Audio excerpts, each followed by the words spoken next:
இனியவர்களே, ஆனந்தமானவர்களே, அற்புதமானவர்களே, தொடர்ந்து பத்மபூஷன் விஜயகாந்த் பற்றியும் விருதுநகர் பற்றியும் விஜய் பிரபாகர் பற்றியும் விஜய் பிரபாகர் வெற்றியை பற்றியும் தொடர்ந்து பேசி கொண்டிருக்கின்றோம்.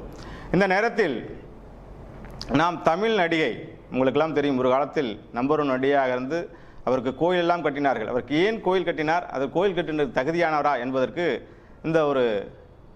இந்த ஒரு விஷயத்தை நீங்கள் கையில் எடுத்துக்கொள்ளலாம் நண்பர்களே. குஷ்பு வந்து பார்த்தீங்கன்னா உங்களுக்கு தெரியும், பாம்பேலேருந்து வந்து இன்றைய மும்பையிலேருந்து வந்து அவர்கள் தமிழகத்தில் வந்து கொஞ்சம் கொஞ்சமாக உழைத்து முன்னேறி மிக பெரும் ஒரு உயர்ந்த நிலைக்கு வந்தார்கள். அந்த மாதிரி சூழ்நிலையில் குஷ்பு அவர்கள் அரசியல் கட்சியில் அன்றைய டிஎம்கேயில் வந்து ஒரு நல்ல செல்வாக்காக, கலைஞரிடம் நல்ல செல்வாக்காக இருந்தார்கள். அந்த சமயத்தில் இப்போ வந்து 2011 வந்து பார்த்திங்கன்னா ரொம்ப வீறு கொண்டு தேமுதிக எழுந்தபோது விஜயகாந்த் அவர்களை பற்றி ஒரு அசைன்மெண்ட் அப்போ வந்து குஷ்புகிட்ட கொடுக்கப்படுது. விஜயகாந்த் பற்றி தவறாக பேச வேண்டும், அவரை விமர்சிக்க வேண்டும், அவரை பற்றி பல மேடைகளில் பேச வேண்டும் அப்படிங்கிற ஒரு விஷயம் கொடுத்துச்சு. அதுக்கு குஷ்பு சொன்ன வார்த்தை, விஜயகாந்த் எங்கள் அண்ணா போன்று, அவர் எங்கள் திரை குடும்பத்தைச் சேர்ந்தவர். அதோடு மட்டும் இல்லாமல் என்னுடைய பல இக்கட்டான சூழ்நிலையில் என்னுடைய ஆரம்ப காலகட்ட நான் நடிகையாக இருந்து உயர்வதற்கு மிக உயர்வாக இருந்த ஒரு நடிகர்.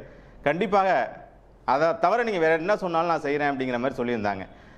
அப்போ வந்து கருத்து வேறுபாடுபட்டு அப்போ தான் வந்து பார்த்திங்கன்னா வடிவேல் அந்த ஒரு செயலை செய்து, உங்களுக்கு தெரியும் அந்த எலெக்ஷனில் எப்படி பேசினார், என்ன பண்ணார்னு தெரியும். அதை பேசி அதற்கப்புறம் ஒரு மார்க்கெட் இழந்தார். அந்த கதையெல்லாம் வேறு. குஷ்புக்கு இருந்த ஒரு பெரும் உணர்வு எப்படி இருந்துச்சு அப்படிங்கிறது பாருங்கள். அதனால தான் அன்று புரட்சி கலைஞர் கேப்டன் இறந்தவுடன் உடனே முதல் ஆளாக வந்து தீவுத்திடலில் வந்து தேமி அந்த அந்நியாரை கட்டிப்பிடித்து அழுதார்.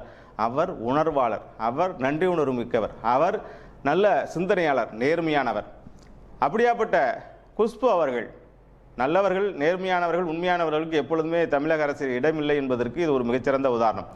அப்படியாப்பட்ட குஷ்பு அவர்களுக்கு தற்பொழுது ஒரு அசைன்மெண்ட், மறுபடியும் இப்பொழுது அவர் வேறு கட்சி மாறி இருக்கிறார், ஒரு தேசிய கட்சியில் இருக்கின்றார், மறுபடியும் ஒரு அசைன்மெண்ட் கொடுக்கப்பட்டது. அப்பொழுது என்ன, மீண்டும் அவருக்கு ஒரு சோதனை வருகின்றது. விருதுநகரில் நீங்கள் நிற்க வேண்டும், விஜயகாந்த் பையன் அவர்களை எதிர்த்து நிற்க வேண்டும் என்று சொல்லும்போது அவர் மறுபடியும் எனக்கு இப்படி ஒரு சோதனை என்று கையெடுத்து கும்பிட்டு விட்டு அவர் சொன்ன வார்த்தை, விஜய் பிரபாகரன் எனக்கு மகன் போன்றவர் என்று வார்த்தையால் சொல்லலை, உள்ளத்தால் உணர்வால் சொன்னார். எனக்கு மகன் போன்றவர், கண்டிப்பாக அது இல்லாமல் எனக்கு வேறு எந்த தொகுதி கொடுத்தாலும் நான் கட்சிக்கு உழைக்க தயாராக இருக்கின்றேன் என்றால், விஜயகாந்த் அவர்கள் எனக்கு அண்ணா போன்று சொக்கத்தங்கம்.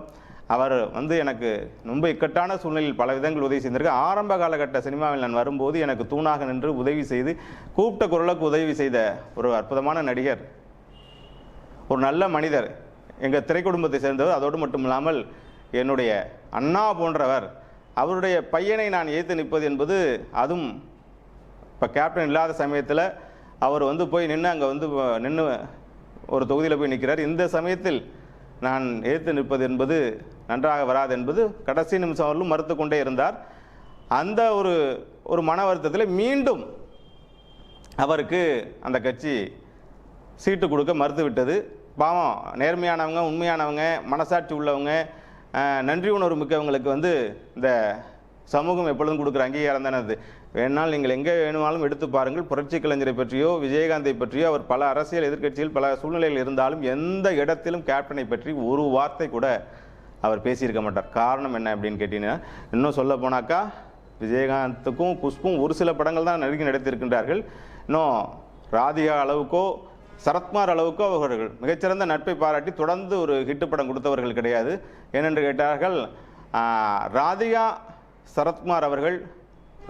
சரத்குமார் அவர்களும் விஜயகாந்தினால் அடைந்த பலன்கள், விஜயகாந்தினால் அடைந்த நன்மைகள், விஜயகாந்தினால் அடைந்த வாழ்வில் 1% கூட குஷ்பு அடையவில்லை.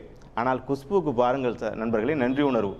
அவர் வந்து விஜய் பிரபாகரன் என் மகன் போன்று, அவரை போய் நான் எதிர்த்து நான் எப்படிங்க வந்து விருதுநகரில் நிற்கிறேன்னு சொல்லிட்டு மீண்டும் அவருக்கு ஒரு இழப்பு தான் இருந்தாலும் நான் உண்மையின் பக்கம், தர்மத்தின் பக்கம் நிற்கிறேன் என்று அவர் இந்த வாட்டி விருதுநகரை தவிர அவர் எங்கே வேணாலும் கொடுங்க, நான் நிற்கிறேன் அப்படின்னார்.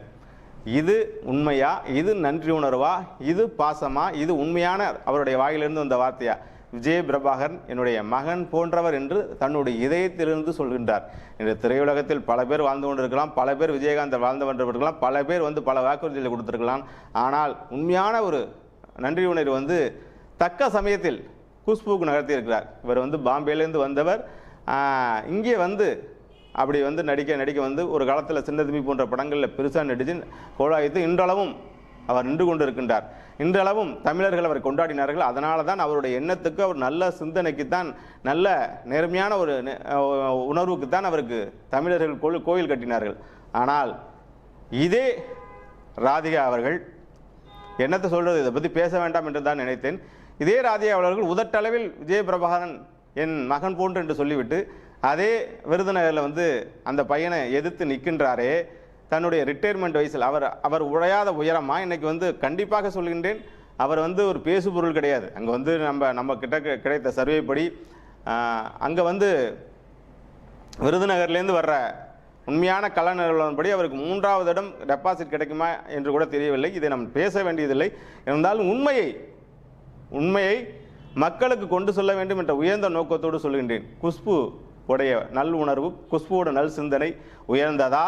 இவர் இலங்கையில் பிறந்தவர், லண்டனில் படித்தவர், அதற்கப்புறம் கிழக்கே போகும் ரயில் என்ற ஒரு படத்தில் நடித்தால், உண்மையில் இவர் நடித்த படம் கிழக்கே போகும் ரயில். ஆனால் இவருடைய கனவு காலம் போன கடைசியில் ரிட்டையர்மெண்ட் லைஃப்பில் தன்னுடைய காலம் போன கடைசியில் ரிட்டையர்மெண்ட் லைஃப் வாழணும்னு வந்திருக்கவங்க இவருடைய ரயில் இனிமேல் வடக்கே போகும்னா ஒரு நாளும் போகாது. அது கனவு தான், அது போக போகிறதில்ல. அந்த வடக்கே ஒரு ஏறின ரயில் வடக்கே போக போகுதுன்னா அது போக போகிறதே கிடையாது. கடைசி காலத்தில் தன்னுடைய பெயரை, தன்னுடைய நற்பெயரை, தன்னுடைய நற்சிந்தனையை இவர் கெடுத்து கொண்டிருக்கின்றார். இதுதான் உண்மை. ஆகவே இவரை பற்றியும் இவருடைய கணவர் சரத்குமாரை பற்றியும் இன்னொரு விரிவான வீடியோவில் விரிவாக பேசுவோம் நண்பர்களே. வாழ்த்துக்கள், நன்றி. இது போன்ற அற்புதமான விஷயங்களை தொடர்ந்து காண நம்முடைய அமிர்தகாரா சேனலை சப்ஸ்கிரைப் பண்ணுங்கள், லைக் பண்ணுங்கள். நன்றி, வாழ்த்துக்கள்.